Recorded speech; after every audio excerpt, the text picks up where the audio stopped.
I think far too long we've been taught to look up to people who are in fact slave owners.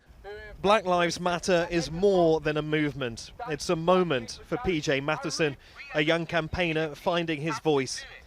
Anger over police brutality against black people in the United States has rippled here to Britain, a country with its own unique and all too similar problems with racism. There are different things on like some levels going on, but a universal feeling is the same. We all feel sometimes threatened by the police. There's a feeling of deep civil unrest. Racism's defined by deep differences and societal bias. Young black men are 10 times more likely to be stopped and searched by the police in the UK and less likely to go on to hold top jobs.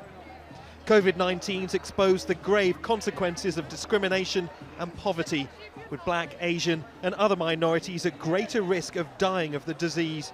In Britain today, being black remains an obstacle to success. One of the difference between black people's thinking and white people's thinking is white people, because they don't have the same barriers and the same put downs that we have, they have a much more, their imagination is a lot wider than ours. So a lot of black people say we can't get that far because, you know, we've been told all our lives we can't do that. Black Lives Matter. It's a powerful slogan, isn't it? And for people here, an unalienable truth. But for some people in the UK, it's a slogan that they struggle with, taking it to mean that for some reason black lives should matter more than other lives. But that's not what it means. What it does mean is a call for parity, equality, and a call to be heard. Recent protests have prompted a re-evaluation of British history.